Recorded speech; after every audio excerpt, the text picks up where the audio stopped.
පාරට බැහැපු වෙලාවේ ඔන්න කඩචෝරුවක් කන්න හිතුණා. ඉතින් මෙහි තියෙන රසම රස දෙයක් තමයි මං මේ කන්න හදන්නේ. පේනවනේ පළතුරු ಜಾති ගොඩයි. රස වගේම ගුණයි. ඉතින් ඔන්න ඇන්ටිට කිව්වා මට මේ කප් එකක් දෙන්න කියලා. ඔන්න ඉතින් මෙයා පළතුරු ටික කපන්න ගත්තා. මං ඉල්ලුවේ අඹයි අන්නාසි. කරට කෙලක් තුරනවා නේද? අඹයි අන්නාසි කන්න කැමති නැත්තේ කවුදනේ? ඇමරිකාවට ආපු මමත් එහෙම තමයි. ඉතින් ඔන්න මේවා දැක්කොත් අනිවාර්යෙන්ම ගන්න එක තමයි මගේ නම් පුරුද්ද. ගාන කීයද දන්නවද? මේ කප් එකක්ම $10.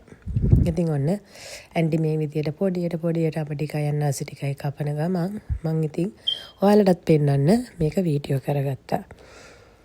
ඉතින් ඇන්ටි මේ විදියට ඔන්න මේක අරගෙන කපපු පළතුරු ටික ඉස්සෙල්ලම දානවා. ඊට පස්සේ තව පළතුරු ටිකක් කපලා මේකට දැම්මා. ඉතින් මේක නම් එක්කෙනෙක්ට කන්න නම් වැඩි.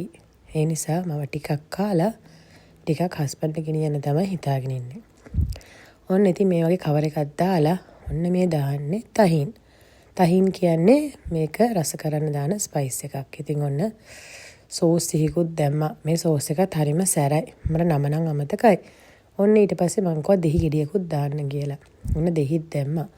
ඊට පස්සේ අපිට ඕනනම් ඉතින් තව පළතුරු ಜಾති ගොඩාක් තියෙනවා මේකට දාන්න. හැබැයි මම ඉල්ලුවේ අඹයි අන්නාසි විතරයි. ඔන්න ඇන්ටි තව අඹ ටිකක් අන්නාසි ටිකක් කපලා මේක තනි කරම පිරෙව්වා.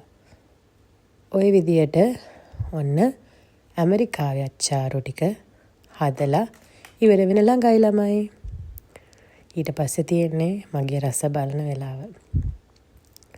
රස බලනකම් ඉවසිල්ලක් නැතුව ඉන්නේ. කෝ ඇන්ටි තාම කපනවනේ ඉතින්. ඔන්න තව ටිකක් කැපුවා. ඒත් මදිද මන්දා. දැන් නම් ඇති වගේ නේද?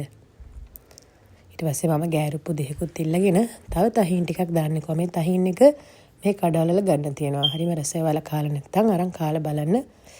ලංකාවේ අර මිරිස් රහ ගම් මිරිස් රහ ඔක්කොම මිශ්‍ර වෙලා වගේ.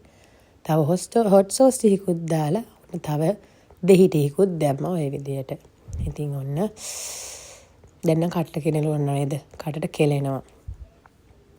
ඔන්න ඉතින් මගේ ෆෘටාස් එක ලෑස්ති.